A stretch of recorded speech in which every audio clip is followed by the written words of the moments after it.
O que é a saturação semântica? Quando a gente é exposto a um conceito, um termo qualquer, e aí vira, como a gente chama hoje, moda, né?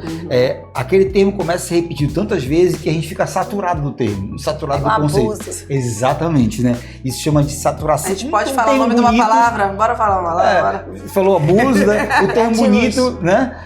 Gratidão. Saturação Grata. semântica, né? Gratidão. E aí eu achei muito legal isso, porque ele diz assim, bom, quando a gente começa a criar o nosso negócio, então a gente quer cada vez mais repetir aquele termo, aquele conceito, faz sentido, quanto mais repetido o termo, maior familiaridade, mais o consumidor tende a gostar. Mas a gente também não pode exagerar e fazer parte de uma curva em que todo mundo está adotando a mesma coisa, vira saturação. Esse episódio é um oferecimento Maria Fricotti, Aguilar Advogados, Midas Macedo Ferro e Aço, Prisma Comunicação Integrada. Sejam bem-vindos a mais um episódio do Papo de Onça e agora estamos com um episódio novo sendo lançado agora, grande estreia, na estante das onças. O que tem na nossa estante hoje? O que tem na nossa Gente, estante? isso era uma meta de vida, né? Ler mais. A gente fez o quê? Criou um quadro, agora a gente é obrigada a ler.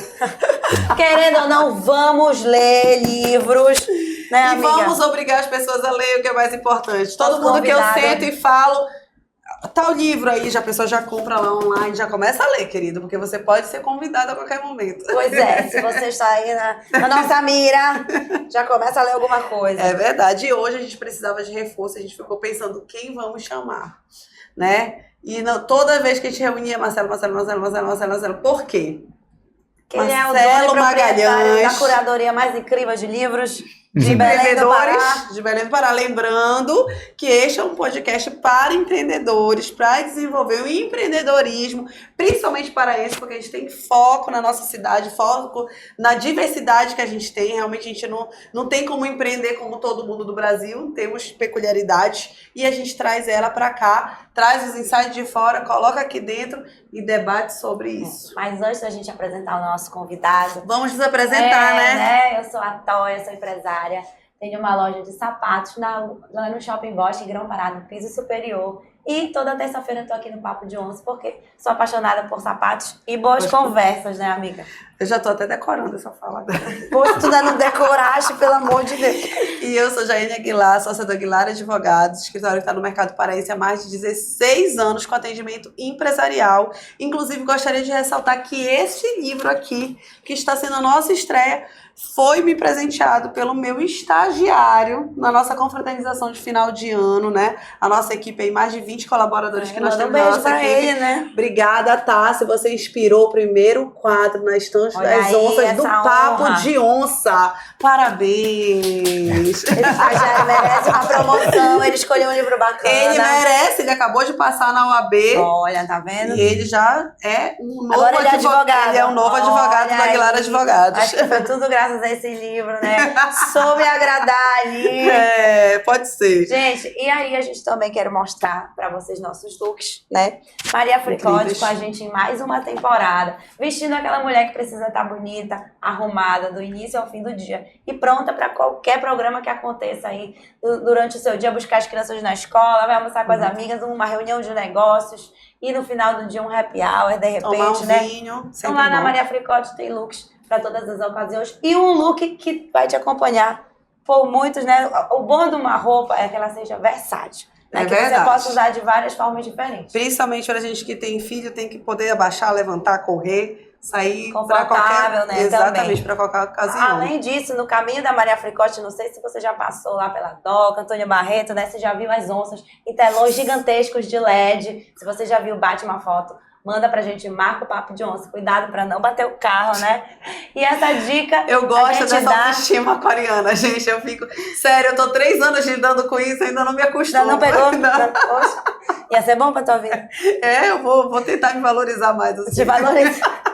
E pra você que quer valorizar a sua empresa também, Prisma Comunicação anuncia o seu negócio de forma criativa e sofisticada. Pra toda a cidade ver. E nunca mais te mandou um beijo pro Aguilar Advogado e pra Midas Macedo, Por né? favor, porque tá patrocinando. Essa hora que eu sempre. fui trabalhar lá, eles estão pagando aqui a nossa hora de Alguém tem que trabalho. pagar esse momento, né, Alguém amiga? tem. Midas Macedo e Aguilar Advogados. Isso.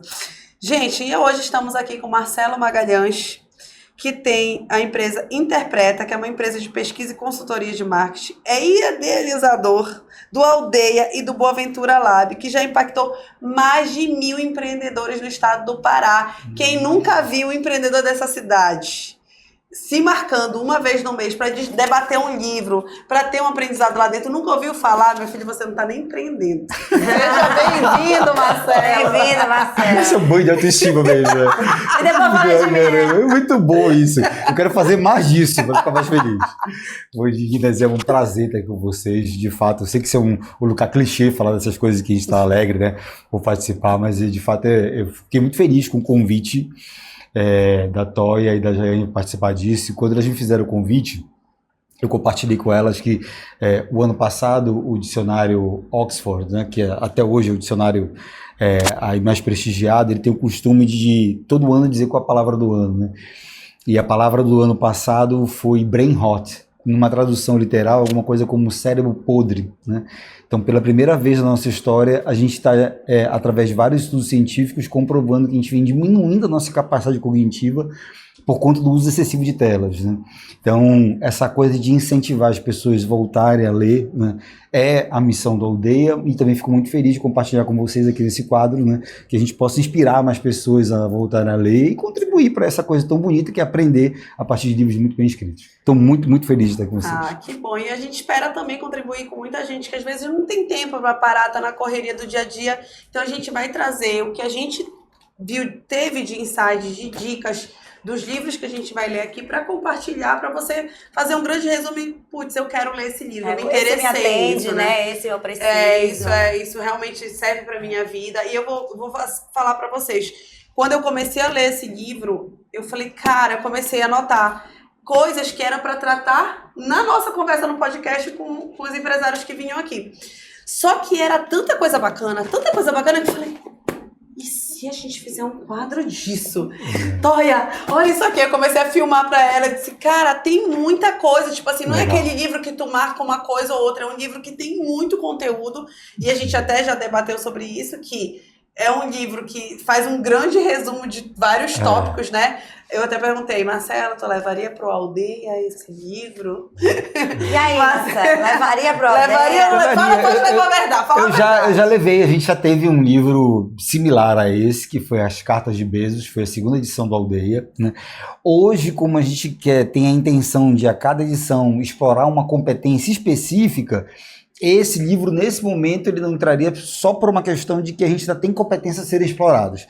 Mas é um livro, sim, super classificável para estar entre os melhores livros escritos, porque é um livro muito inspirador e, como você bem disse, tem muita... É um compêndio, né? Uma coletânea de muitos temas, muitas dicas, muitos insights interessantes.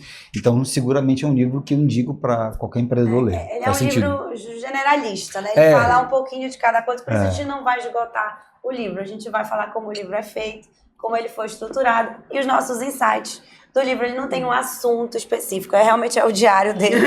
Era aí o Tipo, que ele botava em pra prática. quem não sabe, ele tem que fazer de tudo dentro da empresa, tem que conduzir todas as áreas. Então ele faz aqui realmente um grande resumão e tiveram muitas coisas que me inspiraram, né? Que fizeram, assim, às vezes é meio que óbvio, né? Mas o óbvio tem que ser dito. A gente fala isso, parece clichê, mas gente, é a coisa mais certa que tem. A gente precisa repetir, precisa ler, precisa ter essa compreensão. E a gente vai tentar trazer um pouco disso aqui, né, Marcelo? Vamos sim. E conta pra gente aí.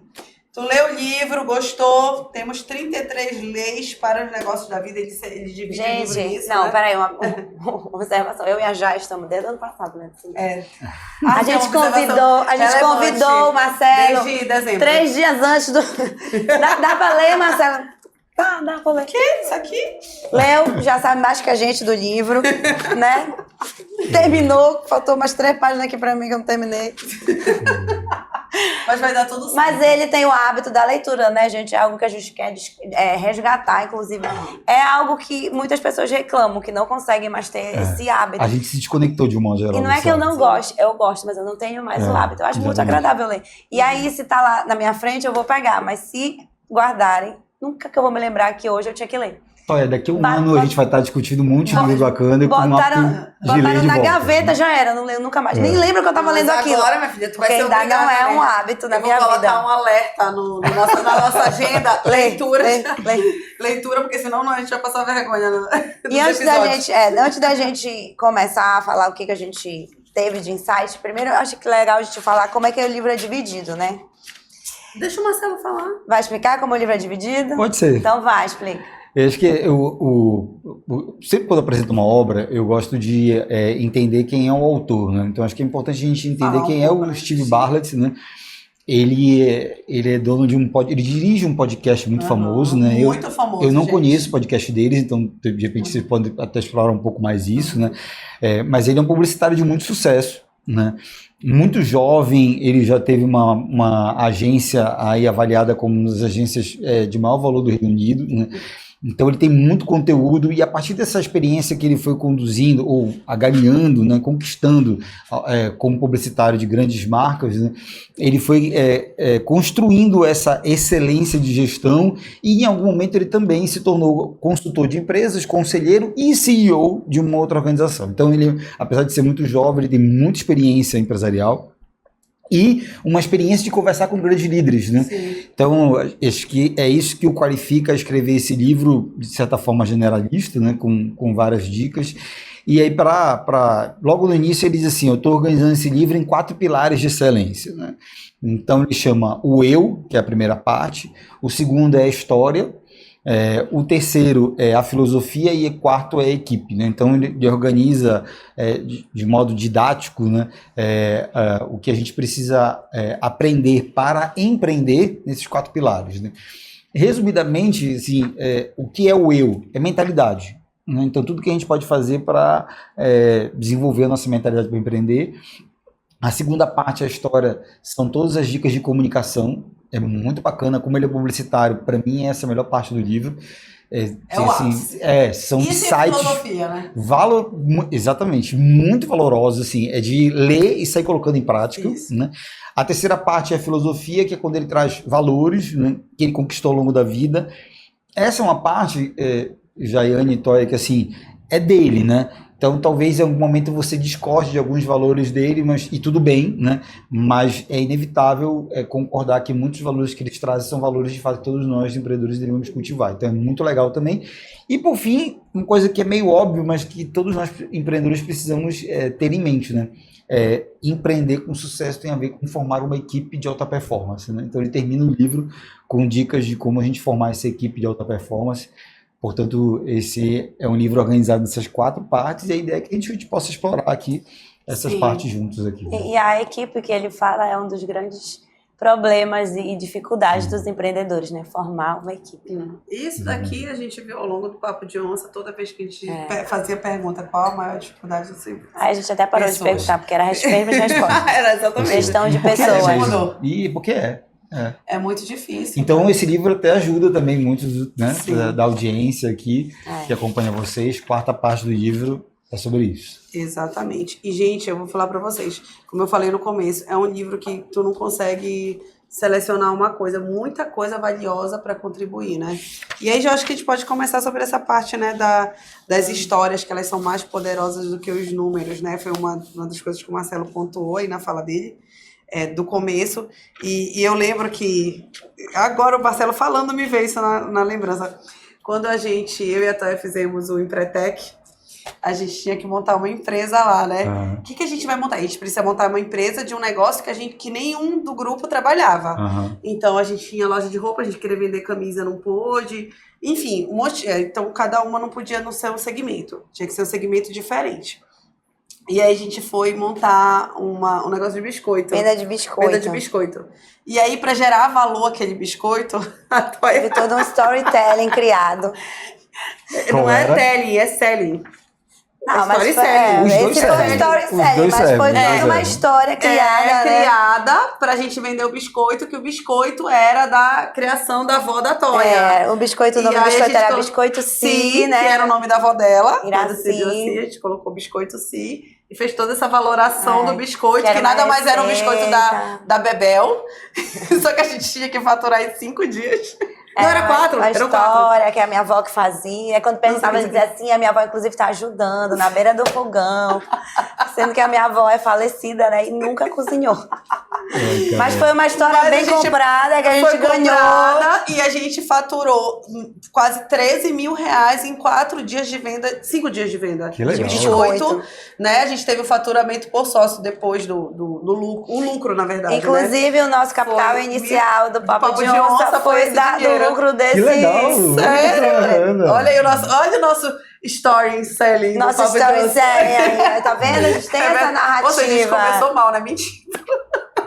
Não, mas foi no Pra comprar- Empretec, foi no não foi Empretec, não aqui. foi O aqui. Empretec é no É. curso, né, gente?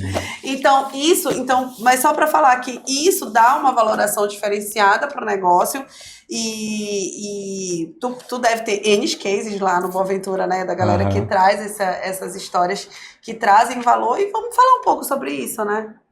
Eu acho que essa segunda parte do livro, né, que é a parte da história, como as meninas colocaram aqui, tem uma série de insights. Eu não me recordo agora quantas leis estão aí dentro. 33. Não, só nessa parte da história. Só nessa não. parte. Não me peraí, recordo, que eu mas já- assim, são várias, muitas, né? E todas elas têm alguma dica de como tratar isso. Eu gostei muito de uma parte que ele traz, que é um dever de todos nós como empreendedores, ser capaz de criar essa diferenciação. E ele traz 2 dicas sobre essa coisa de diferenciação. A primeira é foque no absurdo. E óbvio, ele é um publicitário controverso, então é assim que ele constrói o sucesso dele. Pode ser que em algum momento você discorde, mas faz sentido essa dica dele do absurdo. Qual é a fundamentação do absurdo, né? A gente vive um contexto de tanta overdose de informação, né, que para chamar a atenção do consumidor você precisa ser muito diferente, né? E aí é quando ele traz essa coisa do absurdo, né, como uma dica que eu acho que faz super sentido. Então, a sua marca precisa ser lembrada a partir de alguma coisa que é muito diferente, né? E essa coisa que é muito diferente não precisa ser alguma coisa necessariamente útil, né? Pode ser alguma coisa que não seja útil para o consumidor, mas é a coisa pela qual ele vai se lembrar. Então, vou dar um exemplo. Ele mesmo, quando montou a agência dele, ele fez questão de colocar um escorrega-bunda, né? Um escorregador azul que ligava um andar ao outro, né? E aí ele conta que durante muitos anos, todas as revistas de negócios que iam até o escritório dele faziam questão de fotografar ele, né, caindo desse escorregador, né?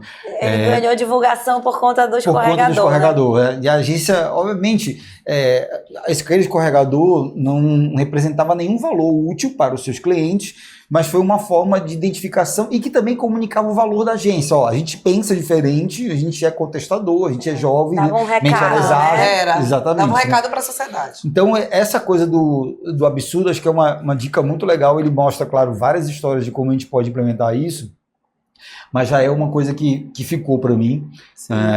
E a gente, mesmo que a gente saiba disso, é bom a gente ser lembrado dessas coisas, do quanto que é importante buscar esse lugar diferente. Né? E sabe o que eu pensei agora? Uma coisa importante. Quando a gente começa com por exemplo, essas coisas que vêm de fora, que começa a fazer sucesso.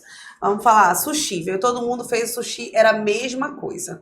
Aí veio o negócio de carne, todo mundo fez a mesma coisa. Pizzaria. Já teve Frozen, a iogurte, mesma coisa. né? Cara, ninguém faz um negócio muito diferente. E aí me veio na lembrança que esses dias eu fui numa hamburgueria que abriu. O pessoal tem uma pizzaria, Senhor Tomate. Sabe quem é, né? Você quer? É a Marina e o Neto. Eles montaram uma pizzaria, a pizza deles é muito boa e eles resolveram trabalhar com hambúrguer. Uhum. O hambúrguer deles é maravilhoso, tá?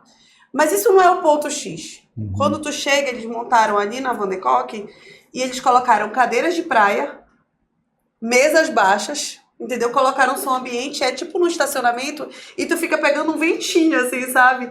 É uma atmosfera completamente diferente do normal. Uhum. Então, se eu quiser hoje sair para comer um hambúrguer, Assim, se eu quiser sair, porque normalmente as pessoas pedem em casa. Uhum. Eu vou pensar numa coisa que vai me proporcionar uma experiência diferente. Legal, exatamente. Não ir pra dentro de uma caixa que eu posso ir em qualquer lugar, que eu posso na McDonald's ter o mesmo cenário que eu vou ter em N hamburguerias daqui. Não vai fazer sentido pra mim eu me deslocar da minha casa pra aquele lugar. E se eu me deslocar pra aquele lugar, provavelmente eu vou consumir mais do que se eu pedisse na minha casa. Perfeito.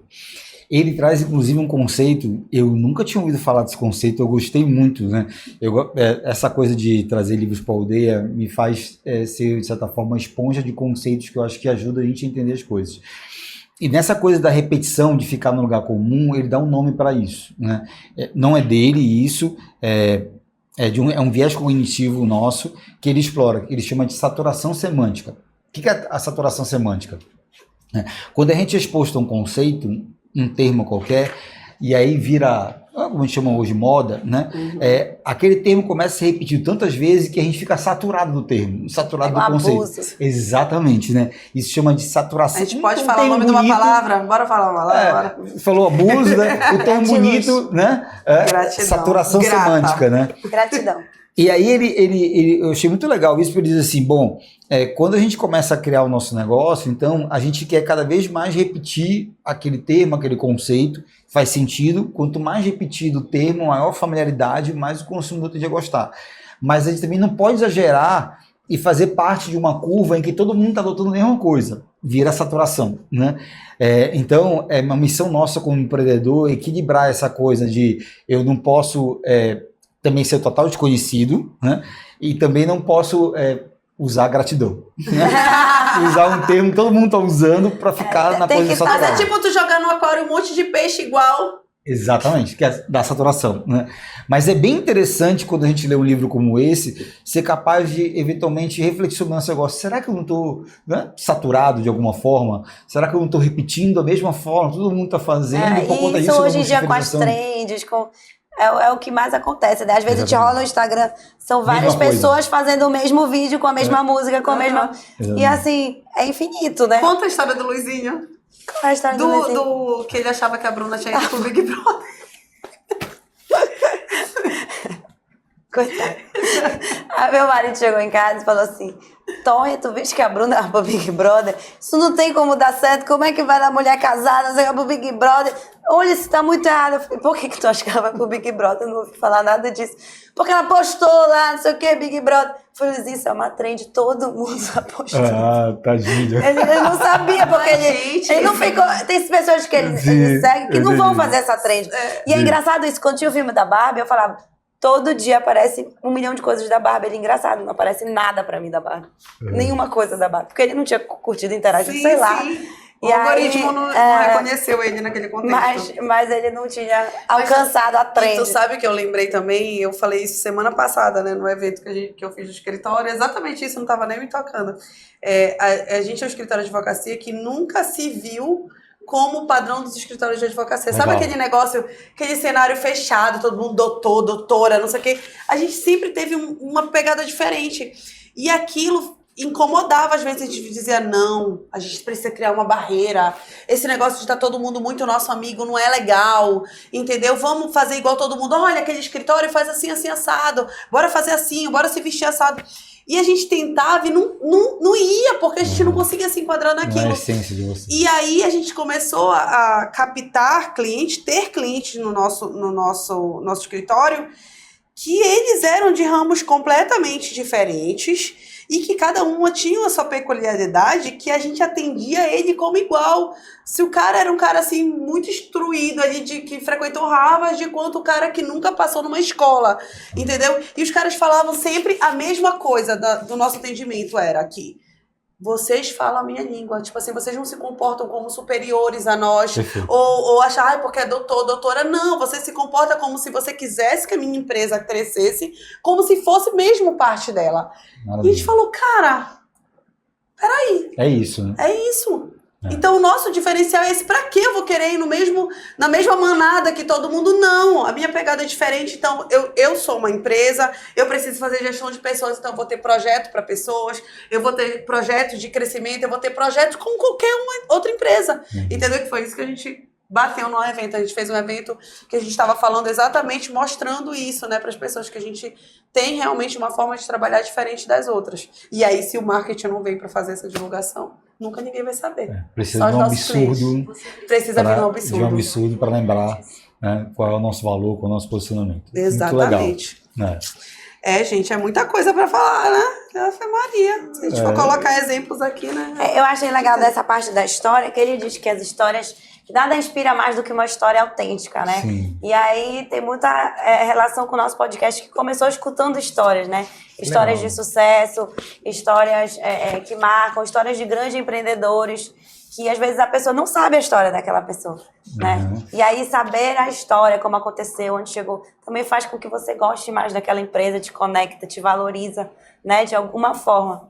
Outra parte que eu gostei muito foi a parte que ele fala do autoconhecimento, da parte do autodomínio.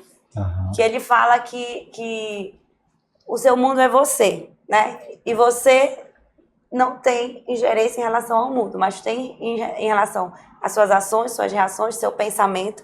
E que se você souber dominar isso, de certa forma você domina o mundo, né? Como você vai reagir, como você vai se comportar. A gente vê também que ele é uma pessoa que, durante toda a sua trajetória, valorizou muito o autodesenvolvimento, né? Sim. Em muitos campos diferentes da vida, inclusive. E eu lembro que tu perguntaste ainda agora o que tinha mais te marcado. Também me marcou muito uma fala que ele diz assim, que se você é bom no inglês e ruim em ciências, fique melhor no inglês. E a gente não aprende isso. A gente tem que ser bom em tudo, mesmo que a gente seja mediano. E como empreendedor, a gente vive isso no dia a dia. Por exemplo, eu sou ruim na parte administrativa e financeira, mas eu busco melhorar porque eu que tenho que fazer. A minha empresa ainda não está num patamar de eu contratar uma pessoa muito safa no financeiro. Claro que eu tenho contador e tal, mas aquela gestão toda não cabe na minha organização, pelo tamanho da minha empresa. Hoje tem uma pessoa para fazer isso, não faz sentido. Né? Na minha divisão lá mas isso é muito, muito verdade. A gente, na escola, a gente tem que ser bom em tudo. A gente tem que tirar pelo menos 7/8 em tudo. Mas não... Pra que não faz sentido nos dias atuais. Mas né? por que eu vou ser bom em física? Exatamente. Se eu não tenho nenhuma pretensão, até hoje eu não usei nada das coisas da física, que eu era ruim que só. E olha que eu era CDF. Foi a primeira nota mágica que eu tirei na minha vida. Nossa, as lágrimas escorriam. Tirei 1,5. Quê? 1,5? Como assim? A vida toda eu tirei 9, 10.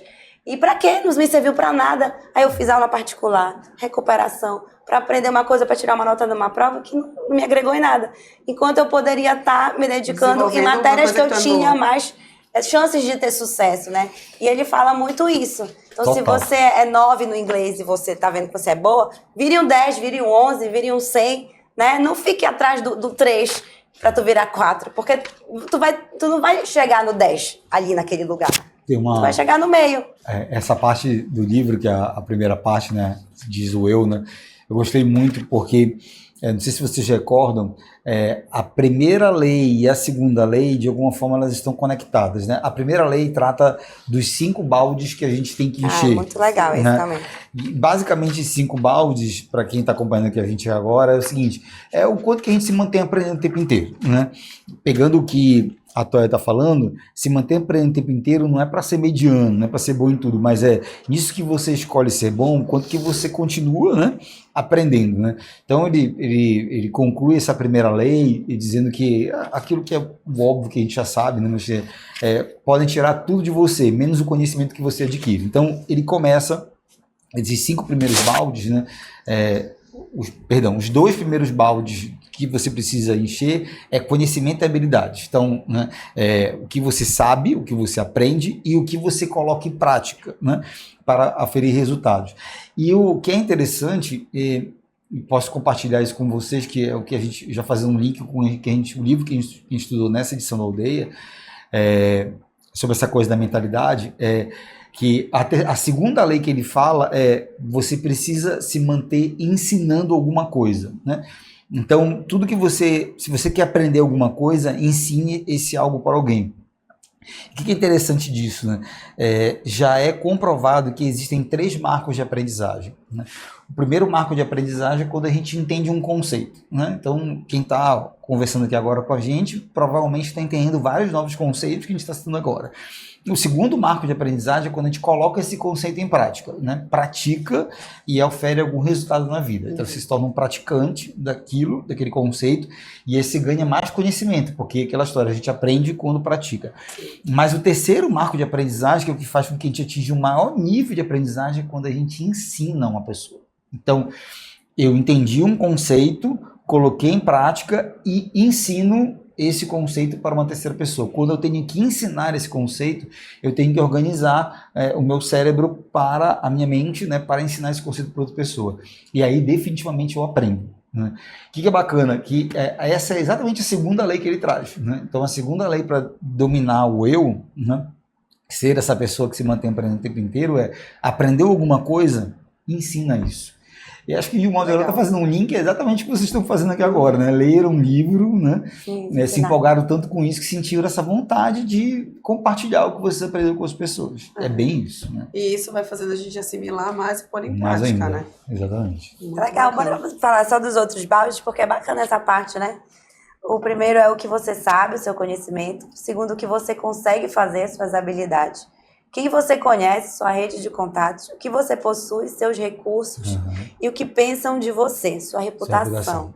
É bem legal. E ele vai dizendo que um vai enchendo o outro, nessa né? ordem, né? Nessa ordem, é bem interessante, né? Então você vai adquirindo conhecimentos, desenvolvendo habilidades, ampliando sua rede de contatos, né? Ganhando recursos e conquistando a sua reputação. E é legal esse do que ninguém tira de você, o que você aprendeu. A gente fala muito sobre nossas filhas lá em casa, quando elas não querem ir pra escola, nem fazer dever de casa. Que é uma verdade, né? Realmente, exatamente, se você tem habilidades... Mas a gente precisa se lembrar disso, né? Porque em algum momento a gente se desconecta dessa coisa de continuar aprendendo, né? E é importante que a gente se lembre disso. Por isso que o livro já começa, né? A primeira lei do livro é sobre isso. É importante aprender, se manter aprendendo. E a gente vai... se lembra, perdão, e é a última, né? A 33ª lei do livro é o aprendizado continua. É só isso. O aprendizado continua. E para ter uma equipe, né? Por exemplo, agora eu estou tendo dificuldade de formar a minha equipe. E eu, quando abri a loja, tinha algumas meninas que ficaram por muito tempo. E quando eu abri, eu fiz várias reuniões, ensinei, mostrei para elas a forma que eu queria, falei um pouco sobre moda, falei sobre cores, falei a forma que eu queria que tratassem as clientes. E correu muito bem por um tempo. E quando saía uma que entrava outra, a outra ia se adequando. Não, ela ia se adequando. Existia a cultura, porque eu tinha muitas pessoas que eu ensinei diretamente. E aí, quando eu parei de ensinar diretamente, e hoje já tem pessoas mais novas do que na época, eu vi, assim, recente, que a cultura se perdeu. E que eu preciso resgatar. E eu voltei a resgatar isso de, olha, é assim, é assado. E a gente, de novo, tem que tomar a frente. Foi, mas a gente tá indo nessa em ordem específica. E a gente precisa realmente... aquela vai ensinar, mas aí tu tem que ver se realmente foi do jeito que você queria, se foi como você passou. E eu, particularmente, odeio ensinar. Odeio. Não é algo que eu gosto, eu não tenho paciência. Eu expliquei, se a pessoa não entendeu imediatamente, aquilo já me aborrece. Mas a gente tem que treinar. Exatamente. Até porque se a pessoa não entendeu, eu não expliquei de uma forma clara para ela, ou seja, talvez eu não tenha aprendido direito. Porque se eu sei traduzir aquilo de forma que alguém entenda, de verdade eu aprendi, por mais difícil que aquilo seja, porque até números, até fórmulas estranhas, a gente às vezes faz um desenhinho, né, de não sei o que, não sei o que lá, e a pessoa entende. Então, se você realmente domina aquilo, você sabe passar, né? Você sabe, de forma fácil de ser entendido. Sobre isso que você falou de não gostar de ensinar, isso não está no livro, mas é uma frase que eu carrego comigo. Eu não faço, nem tudo que eu faço eu amo, mas tudo que eu faço com amor. Então eu acho que na vida do empreendedor, com certeza a gente vai ter que fazer coisas que a gente não gosta. Um monte, né? poxa.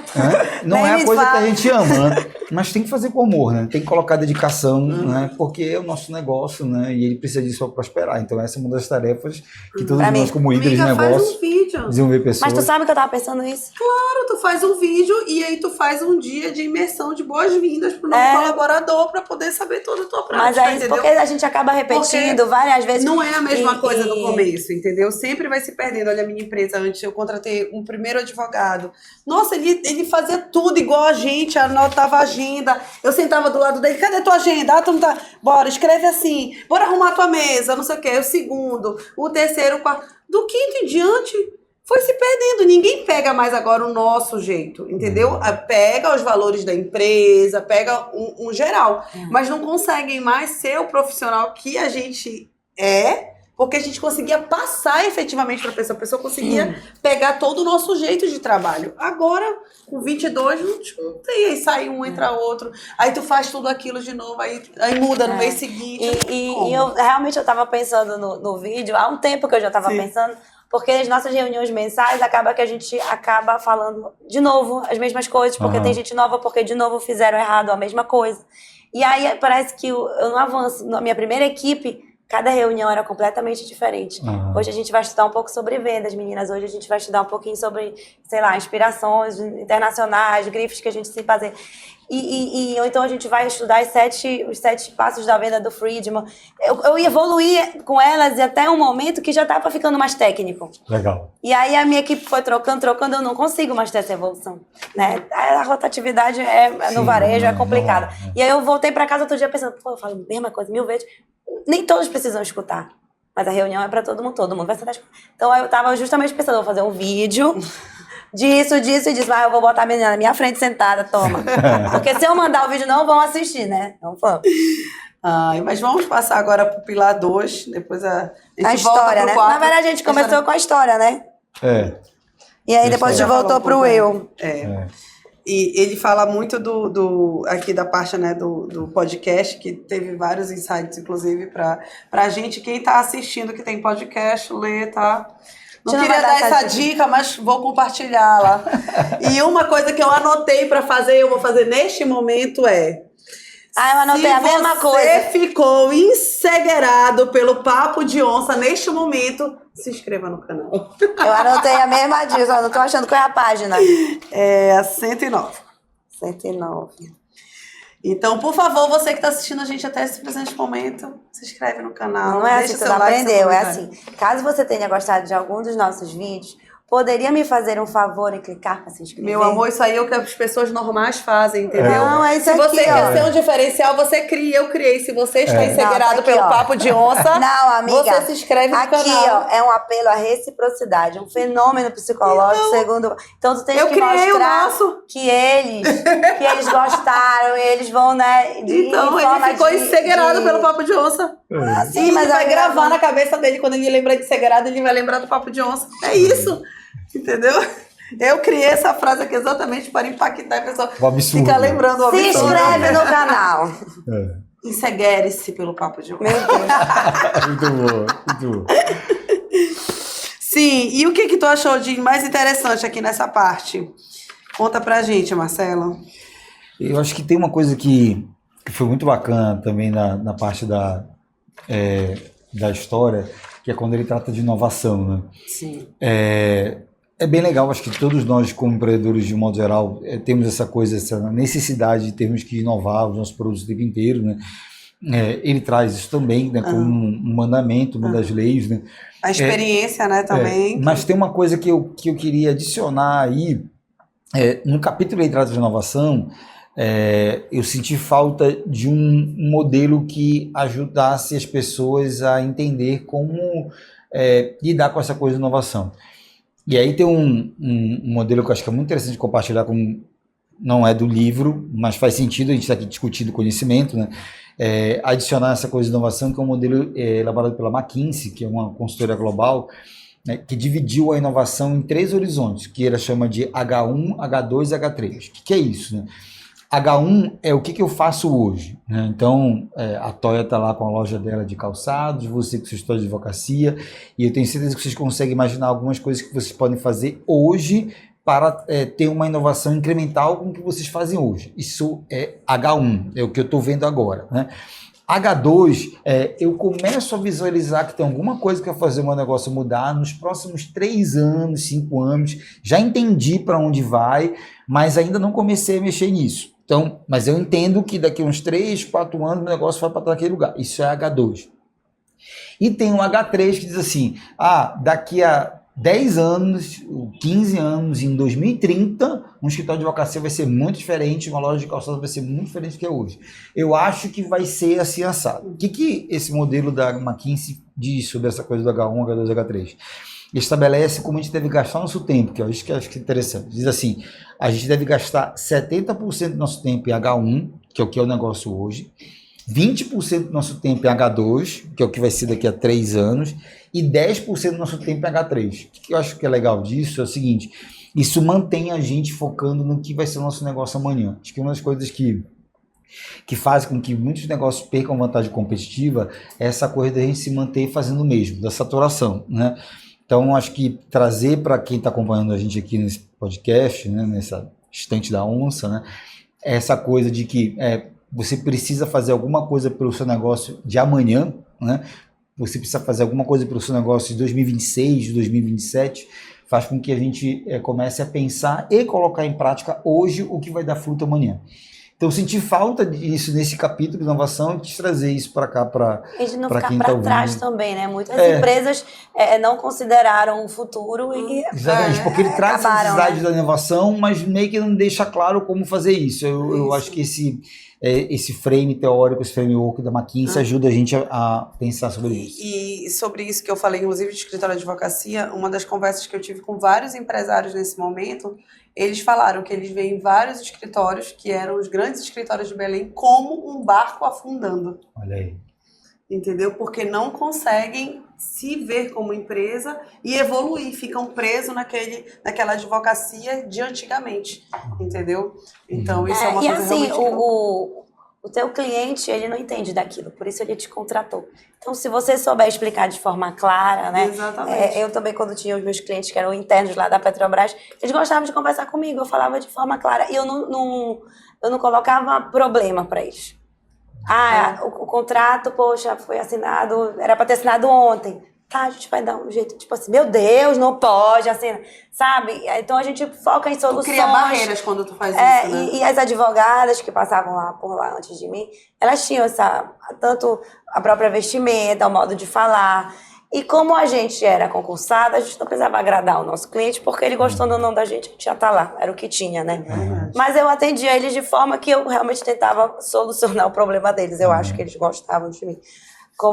Lembrando até da época da Petrobras também, eu vi aqui, até abrindo essa página coincidentemente, que ele coloca aqui, considere a pressão um privilégio, que eu achei muito legal também. Legal. Que ele fala, que ele entrevistou, né, uma atleta lá, e aí perguntaram para ela, e aí, como é que você lida com a pressão, não sei o que, e ela respondeu, bom, a pressão é um privilégio, quer dizer, esperam algo de mim, eu sou especial, né? E eu me lembrei que eu sempre também trabalhei muito bem sob pressão. Que a pressão gera um estresse, né? Sim. Mas dependendo de como você vai lidar com aquele estresse, né? Na verdade, a dopamina, as coisas, aquilo te ajuda. Tu ficas mais inteligente, tu ficas mais reativo. Então, se você souber utilizar, né? Eu sempre trabalhei bem com pressão. Se corresse solto, eu sou procrastinadora. Então, mas se tu me mete pressão, minha filha, eu tô lá. Aí eu vou fazendo. E eu acho que eu concordo 100%. Realmente, se tem uma pressão, né? Você já... Vou colocar uma pressão em ti. Coloca, amiga, dá certo. Tu acha que dá certo? Porque tu não gosta que eu mande em ti. Não, mas pra colocar a pressão chefe. Vai ter que mandar. Não, então não pode, eu vou embora. Vou mandar tu tomar vai dar certo. Vou mandar tu tomar no pi. A pressão era do meu chefe. Mas eu acho muito legal o que você falou, acho que a gente entrou na terceira parte do livro já, né? Que é a parte da filosofia, que é a parte que trata dos valores, se eu não me engano, isso tá na filosofia, parte né? Poxa, eu já tava ainda pra falar do julgado da experiência. Que é a parte dos valores. E acho bem legal. E sobre essa coisa da pressão, eu me lembro desse capítulo, dessa lei, Ele trata exatamente disso que você falou, Jaiane, para a Toia. É o significado que você dá para a pressão, né?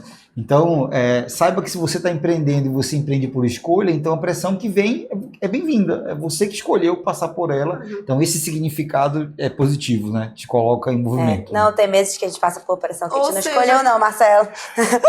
Ou seja, a E pessoa são meses Eu que entendo, milagres acontecem, geralmente, É. quando a gente assim, não vê nada, claro. Aí no dia seguinte eles, poxa, né? Aconteceu isso, não me lembrei disso. Só que é exatamente isso que ele trata, né? Só que escolha dar o significado de que você Sim. escolheu passar por isso, porque isso muda a forma como você Como você enxerga a vê, pressão. com certeza. né? Verdade. E Poxa, aí a transforma gente isso em acabou pulando, então, a parte desse daqui, com certeza, né? O que você quer falar? Eu queria aí? falar Volta. do metrô, a gente precisa falar lá do Vamos falar do case, metrô. cara. Foi muito bom que eles tinham a sensação do metrô estar sempre sujo, aumentavam o número de funcionários, não resolvia, todo mundo reclamava muito disso, e de repente o que eles fizeram? Mudaram a cor dos uniformes e resolveram fazer um show que virou um ponto turístico na cidade, né? E deu a perspectiva diferente. Então, não só esse case, como tantos outros que eles trouxeram para o livro, traz insights pra gente que a gente, caramba, uma coisa tão, às vezes, idiota, né? Como é tão absurda. Uma coisa tão absurda. Quem é que vai pensar na hora da limpeza fazer um show de limpeza, né? Por quê? Qual era a história? A limpeza era muito rápida, então as pessoas tinham a sensação que o trem não era limpo, né? É metrô, né? Exatamente. Era um metrô. Era um metrô. Então tinha a sensação que não era limpo pelo curto tempo. E aí, quando começaram a fazer o show, as pessoas começaram a observar que sim, era limpo, se impactavam com aquilo e nem tinham um foco na limpeza. E quando viam, tava tudo limpo igual tava antes. Não mudou nada, né? Só fizeram um show. O que ele traz aí, acho que é importante para a gente como empreendedor pensar a percepção que o cliente desenvolve sobre o nosso produto é tão importante quanto o fato, né? Ou mais importante que o fato, né? E o problema é que nós como empreendedores, como a gente tem ciência que está entregando um produto de excelência, né? Muitas vezes a gente não se preocupa com a embalagem do nosso produto. Entenderam por embalagem que não necessariamente é embalagem física, né? Como a gente embala esse serviço, né? Em serviços isso é muito comum, né? Então tá lá, por exemplo, um escritório de advocacia sabendo que está exercendo a profissão da melhor forma, mas se você não embala a entrega disso, pode ser que o cliente diz assim, não, será que esses advogados estão trabalhando para mim mesmo?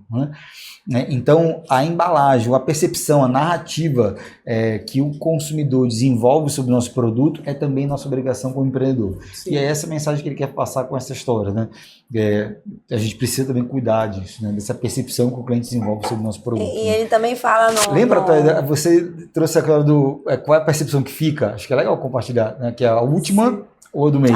Sim, que a gente lembra, né, do atendimento ou da experiência que a gente teve em algum local. Ou é o pico, ou o ponto alto, né, de melhor momento da sua...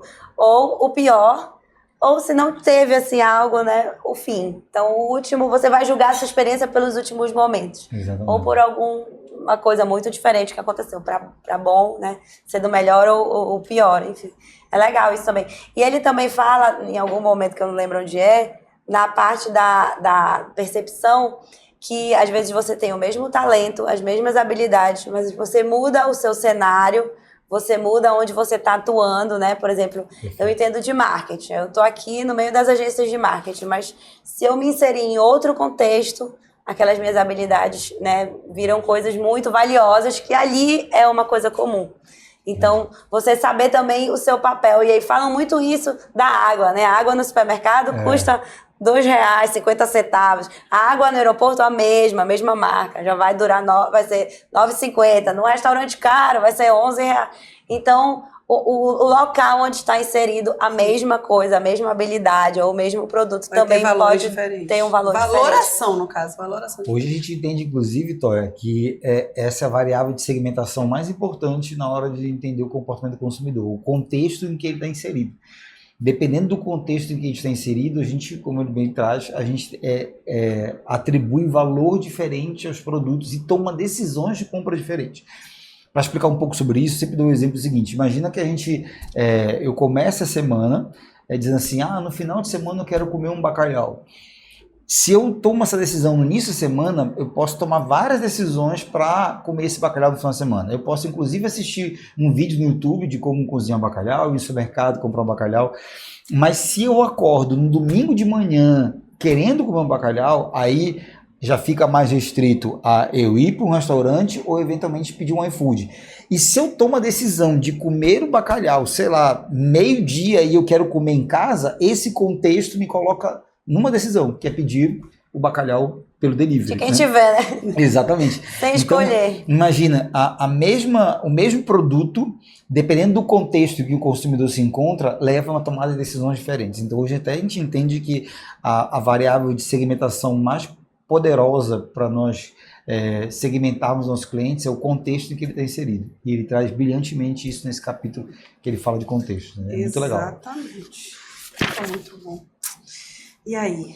Deixa eu ver se eu me lembro de mais. Eu achei muito legal isso também da capacidade de lidar com conversas incômodas e a sua disposição em tê-las, né? Ele insere isso num contexto e eu me encaixo. Porque é chato, né? Ter uma conversa incômoda, mas às vezes ela muda, de fato, teu cenário, teu destino e fugir dela não é uma opção, porque uma hora ela vai rolar.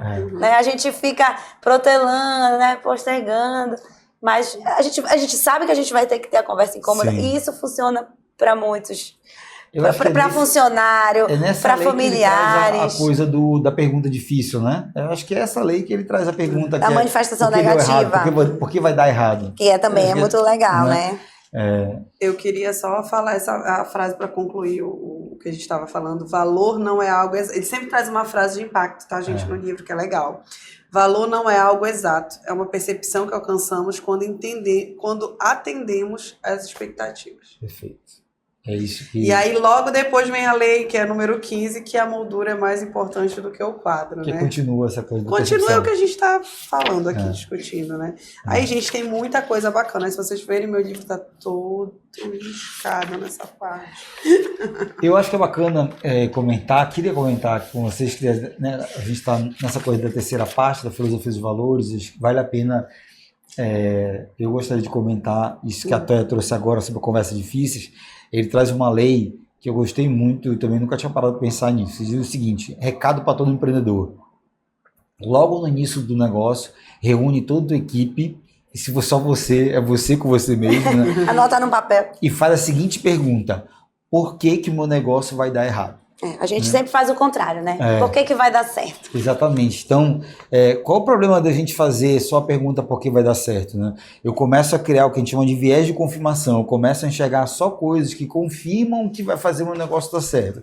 Mas a gente sabe que empreender não é um mundo dos sonhos, né? É repleto de desafios. Então, ter essa conversa difícil que a Toya trouxe, que eu achei genial, né? Logo no início do negócio, se fazer essa pergunta, por que vai dar errado, não quer dizer que você vai abrir mão do negócio.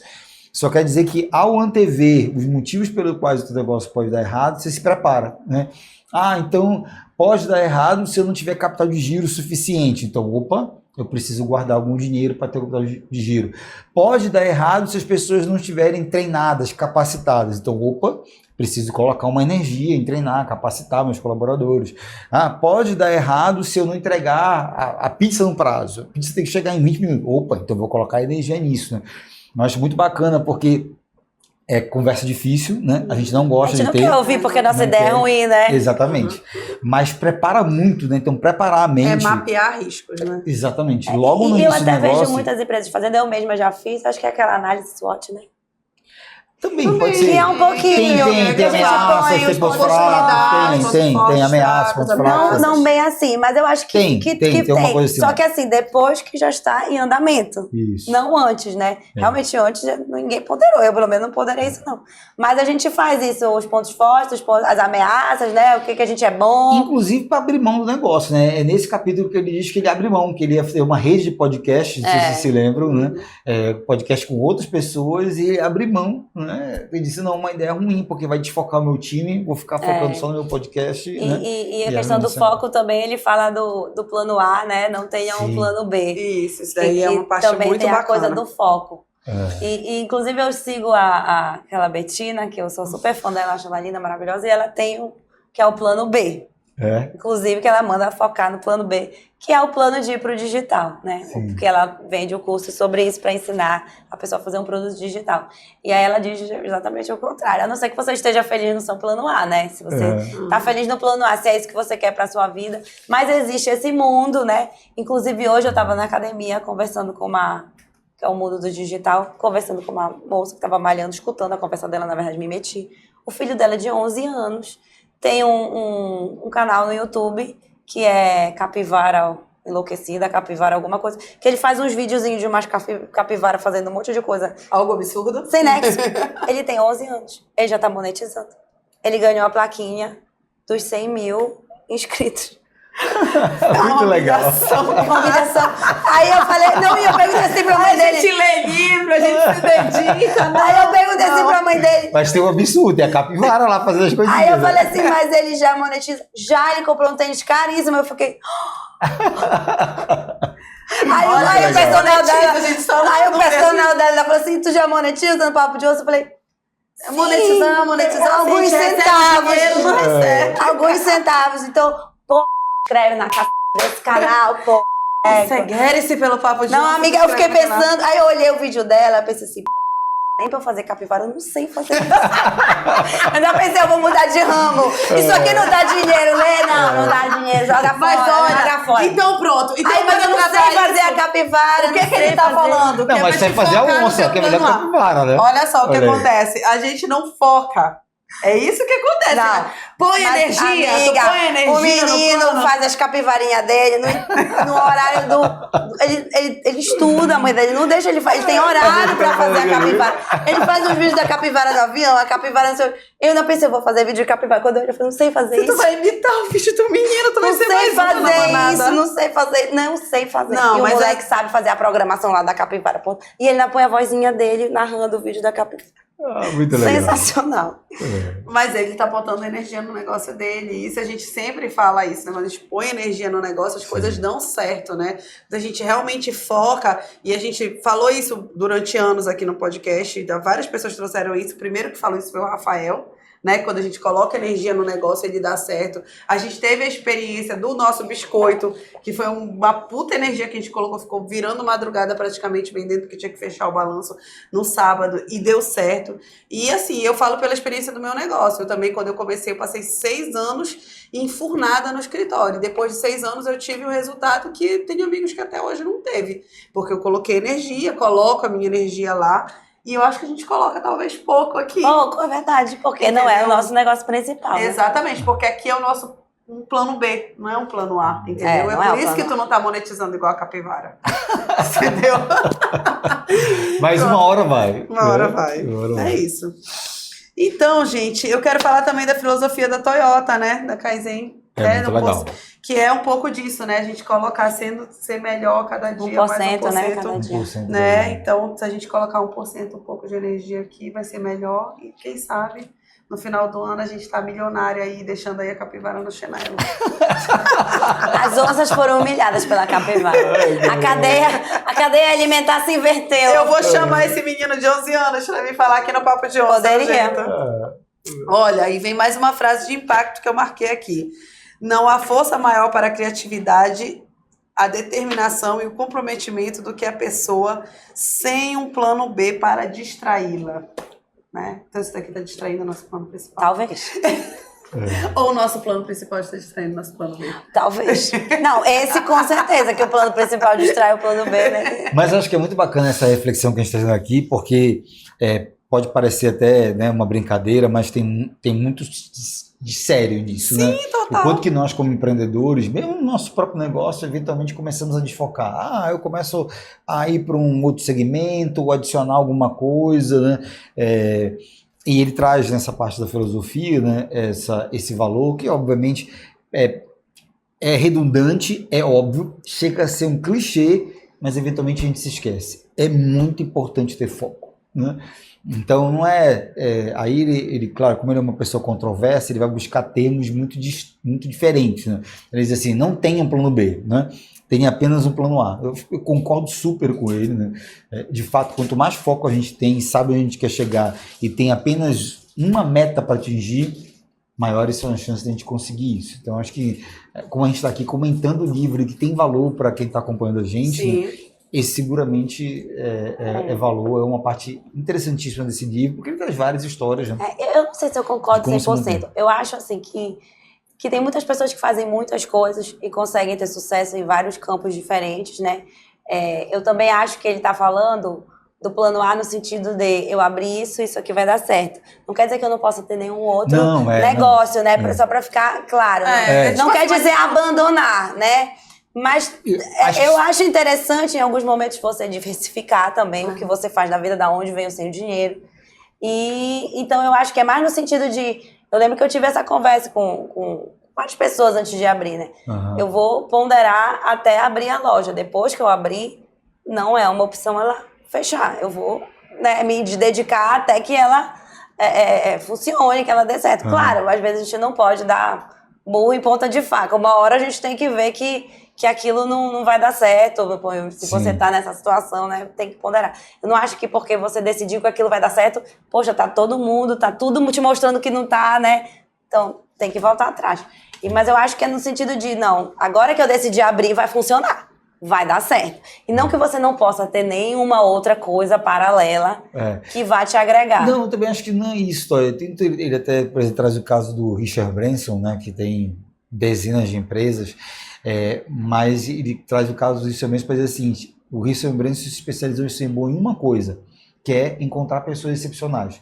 Então, acho que é menos a coisa de você não ter vários negócios, mas entender no que você é bom e focar nisso. Focar naquilo, com certeza. Você é bom. E aí, se isso te for fazer estar presente em vários negócios, que seja, mas você está presente em vários negócios, contribuindo com o que você é bom, né? Então, a interpretação do plano A mais ou menos passa por aí, sim, né? Não é que não tenha, né? Não, é só um CNPJ, não se trata disso, mas qual é o foco da minha vida, né?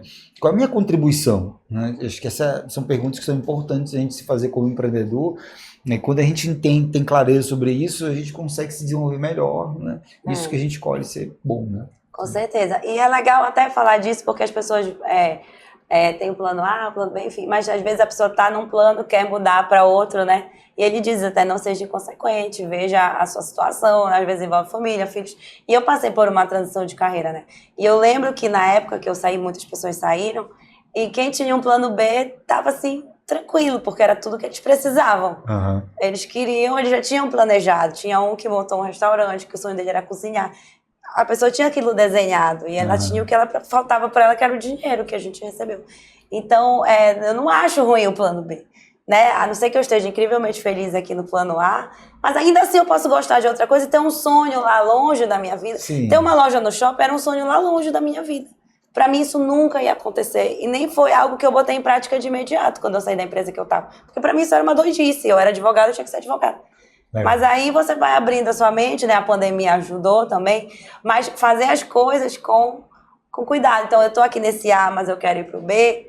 Como é que eu posso conciliar? Porque a gente tem que viver, né, gente? O dinheiro tá aí, tem conta para pagar. Não ser irresponsável de, não, agora eu quero esse plano aqui, eu vou focar tudo aqui e pronto, eu vou viver disso aqui. Legal. Eu vou viver da minha arte, né? A gente tem que cair na real de como funciona o jogo. Então, eu não sou... Eu acho que depende da interpretação do plano A e plano B aí. Sim. E também... É super válido a gente discordar de autores, gente. Isso acho que é uma coisa que o Alder me ensinou ao longo dessa coisa de ler vários livros. A gente não precisa fazer apologia a um livro página a página, né? Sim. Pelo contrário, né? A gente desenvolve pensamento crítico, né? Em algum momento, super válido dizer assim, não, isso aqui não faz sentido para mim. Não cabe na minha vida, né? Não, tudo certo, né? Aqui a gente está fazendo uma análise crítica, né, em cima dessa obra, e o fato de não concordar com uma parte ou outra não invalida o resto da obra inteira, né? E como ela pode contribuir para cada um de nós. E é um livro muito legal de ler, fácil, né? Um livro gostoso de ler. Muda muito de assunto, então não fica aquilo, né? Naquela... Enfadonho, e né? conta Chato. Muitas histórias também, isso é a parte mais Exemplos legal, práticos, né? De que tiveram mudanças. E aí a gente pode entrar aqui para finalização, né? A Toya já falou um pouco sobre cultura. Ele coloca aqui, quando a cultura organizacional é forte, os novos funcionários a incorporam. Quando a cultura é fraca, é ela que incorpora as pessoas. Verdade. E aí entra um pouco no que tu falou, né? De não estar fazendo essa renovação, de ter que fazer um vídeo ali para estar renovando isso, estar aproximando as pessoas. Eu acho que sobre essa coisa da cultura, esse é o tipo de coisa que eu chamo lá na aldeia existe a agenda do que é urgente e a agenda do que é importante, né? Todo empreendedor tem as duas agendas, né? A cultura está na agenda do que é importante. O problema é que a agenda do que é urgente consome muito no nosso dia. E nunca acaba. Exatamente, né? Então, a gente, como empreendedor, a gente precisa cuidar desse equilíbrio, né? Da agenda do que é importante e da agenda do que é urgente. Então, acho que a gente negligencia muito essa coisa do cuidado com a cultura, que são o que as pessoas estão fazendo na minha organização, elas estão seguindo meus valores, os meus scripts, né? Porque a agenda do que é urgente é muito grande, não quer dizer que a gente é preguiçoso, né? A agenda do que é urgente é muito grande, mas à medida que a gente avança, avança nossa consciência como empreendedor, fica claro que a agenda do que é importante também precisa ser cuidada. E uma delas é essa questão da cultura, né? É fundamental para o negócio crescer, né? Ter uma cultura forte, né? Que faz com que as pessoas adotem essa cultura, esses valores. É verdade, absorver, né, o que a gente quer e construir juntos um projeto, né, para eles realmente se incorporarem que aquele é um projeto, não é para o meu crescimento, é para o nosso crescimento, né, como um todo. A empresa crescendo, as pessoas vão crescer juntos. Só um exemplo que eu acho que é importante dar sobre isso, para quem nunca ouviu essa coisa de cultura, é como dizer assim, já ouviu falar de ex-militar? Se você pega uma pessoa que, por exemplo, está na reserva, né, mesmo que ela não esteja mais dentro da organização militar, ela se comporta com os valores dos militares, né? Isso é cultura nacional, né? Então, uma organização militar, ela tem uma cultura tão forte de rituais, símbolos, né, valores, que são repetidos da mesma forma o tempo inteiro, que a pessoa, quando passa um tempo por uma organização militar, ela adota esses valores e ela passa a se comportar como isso, né? Você pode fazer isso na sua organização, na sua empresa, né? Exige cuidado, mais uma vez, exige energia, mas é possível. E algumas organizações conseguem isso, né? Por exemplo, acho que uma organização que eu gosto de citar é a Ambev, né? As pessoas, quando passam pela Ambev, dizem assim, eu sou ex-Ambev. Porque a pessoa carrega os valores da organização, incorpora como aquela organização trabalha, né? Então, acho que nessa coisa da agenda do que é importante, faz sentido todos nós empreendedores, em algum momento, equilibrarmos isso e olharmos para a cultura, e ele traz isso, né, na parte final do livro, né, sobre essa coisa de montar o time e cuidar com a cultura. E, gente, é isso. Se o Iago da Vox estivesse aqui, ele ia reclamar que não quer que termine com isso, né? Mas, na verdade, assim, a gente fez um grande resumão, né, do que é um pouco o livro, mas tem muitas coisas que eu tenho certeza que pode contribuir aí para o teu gerenciamento como um todo da empresa, né? Como dar várias diquinhas ali que você pode se aprofundar um pouco mais lá no Aldeia. Pode ser. A Aldeia faz uma seleção aí, né, grande, uma curadoria de livros que vai ser discutida, né, Marcelo, e aprofundar cada temática. Eu até falei para o Marcelo, no dia que a gente foi conversar aqui, eu encontrei no jantar duas pessoas que tinham falado. Qual era o livro que eles tinham lido? Mindset e Crescimento. Mindset e Crescimento. Nossa, elas começaram, meu Deus, porque impactou minha vida? Porque não sei o quê. Aí eu aqui no meio das duas, eu disse, gente, que livro é esse? A gente já pode elas, escolher tipo, esse, assim, né, pro próximo. Enlouquecidas, assim, falando, sabe? Porque não sei o que, não sei o que, porque foi uma virada de chave na minha vida, porque não sei o que. Eu disse, cara, é desse tipo de livro que vale a pena, né? Sempre que alguma coisa pode trazer uma virada de chave na vida de outra pessoa, ele tem relevância, né? Ele te leva para um outro rumo na tua vida. Então, quando a gente vem aqui para o Papo de Onça, dividir com vocês um pouco assim da nossa experiência, agora um pouco da leitura que a gente está fazendo, o objetivo é esse, é o crescimento de cada um, é poder desenvolver de alguma forma a sua habilidade empresarial, né? Gerencial, nesse caso, da empresa. E eu espero que vocês tenham gostado tanto quanto eu. Obrigada, Marcelo. A gente não podia, né, ter começado quase outra pessoa, a gente não conseguia nem pensar em outra pessoa. Uma pessoa que está fomentando, né, esse hábito da leitura, que está sendo esquecido. A gente já conversou várias vezes aqui sobre o prejuízo das telas. A gente fala sempre prejuízo das telas na vida das crianças, mas ela também prejudica a nossa vida, né? A gente também tem vezes, às vezes eu chego em casa à noite, toco o WhatsApp, eu quero nem olhar, eu tô assim, abusada daquilo, mas eu adoro celular, sou super viciada também. E infelizmente, alguns hábitos antigos a gente vai E já tá perdendo. vindo a inteligência artificial para acabar com o resto de cérebro que a gente tinha. O né? resto de neurônios. Exatamente. Porque a gente não precisa agora fazer quase mais nada, né? Tem só que dar um comando, se você souber dar corretamente o comando, vai desenrolar boa parte das- minimamente.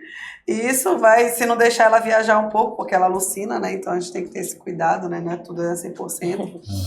Então a gente realmente precisa resgatar e trazer isso. Eu espero que a gente tenha conseguido de alguma forma fazer você ter interesse em ler esse livro, em saber um pouco mais sobre a aldeia e assistir cada vez mais o Papo de Onça. Marcelo, só fala ali para aquela câmera onde é que o pessoal te acha, teu Instagram, Legal. o Instagram do Aldeia. Bom, gente, foi uma felicidade também participar desse papo, né? Eu gosto muito de conversar sobre livro, gostei muito de ler esse livro. Meninas, vocês estão de parabéns por essa iniciativa, né? Por tudo que vocês falaram aqui, ratifico assim embaixo, né? Espero que esse nosso quadro aqui, socialmente, tenha inspirado as pessoas a lerem esse livro ou outro livro qualquer, né?